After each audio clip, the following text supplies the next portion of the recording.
Saudi আরব, আরব আমিরাত, Oman, কাতার, Kuwait ও বাহরাইনে প্রায় ৭০ লাখ প্রবাসী বাংলাদেশের বসবাস। প্রতি বছর রেমিটেন্সে বড় একটি অংশ আসে এসব দেশ থেকে। বিশেষ করে দুই ঈদের আগে বছরের অন্য যে কোনো সময়ের তুলনায় বেশি রেমিটেন্স পাঠান এসব দেশের প্রবাসীরা। কিন্তু এবারের চিত্র ভিন্ন। ইরান ইসরায়েল যুদ্ধ পরিস্থিতিতে মধ্যপ্রাচ্যের প্রায় 10টি দেশ আক্রান্ত। হতাহতের তালিকায় যুক্ত হয়েছে বাংলাদেশিদেরও নাম। এমন পরিস্থিতিতে আতঙ্কে দিন পার করছেন এই 6টি দেশের প্রবাসীরা। আসন্ন ঈদ ঘিরে আয় উপার্জন ও রেমিটেন্সের উপর এর প্রভাব পড়তে পারে বলে আশঙ্কা তাদের। রমজান মাসের এই সময় আসে যুদ্ধ লাগাটা আমাদের জন্য খুব কষ্টের, কেননা আমাদের স্যালারি বাকি, রমজান মাসে এমনিতেই খরচ। ঈদ উপলক্ষে যে বাংলাদেশে একটা বড় রেমিটেন্স প্রবাহ মধ্যপ্রাচ্য থেকে যায়, সেটা হয়তো বিঘ্ন ঘটবে। বাংলাদেশ ব্যাংকের তথ্য বলছে, ঈদুল ফিতরকে সামনে রেখে চলতি বছর ফেব্রুয়ারি মাসে প্রবাসী আয় এসেছে $302 কোটি। গত বছর একই সময় এর পরিমাণ ছিল $252 কোটি। গেল বছর এপ্রিল থেকে জুলাই দুই ঈদ ঘিরে এই 4 মাসে প্রবাসীরা দেশে পাঠান $1000 কোটি বেশি রেমিটেন্স। এর মধ্যে মধ্যপ্রাচ্যের এই 6টি দেশের প্রবাসীরা এগিয়ে ছিলেন। ঈদে পরিবারের বাড়তি খরচ মেটাতে প্রবাসীরা তুলনামূলক বেশি অর্থ পাঠিয়ে থাকেন।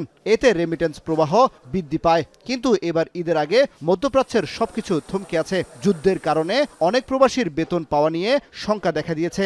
আবার পরিস্থিতি স্বাভাবিক না হলে কেউ কেউ হুন্ডির পথও বেছে নিতে পারেন।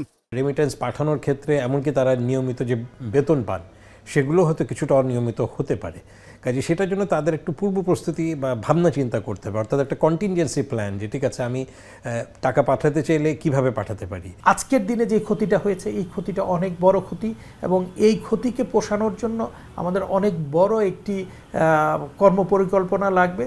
বাংলাদেশ ব্যাংক বলছে, আগের বছরের তুলনায় 2025 সালে রেমিটেন্স প্রবাহ বেড়েছে 20%। চলতি বছরের ফেব্রুয়ারি পর্যন্ত এই ধারাবাহিকতা অব্যাহত রয়েছে। তবে যুদ্ধ কতদিন স্থায়ী হয় তার উপর নির্ভর করছে ভবিষ্যৎ রেমিটেন্স প্রবাহ।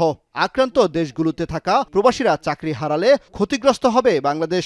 রেমিটেন্স তো আর এই ফিজিক্যাল ট্রানজ্যাকশন হয় না, অতএব রেমিটেন্সের ক্ষেত্রে ওরকম আশঙ্কা নেই।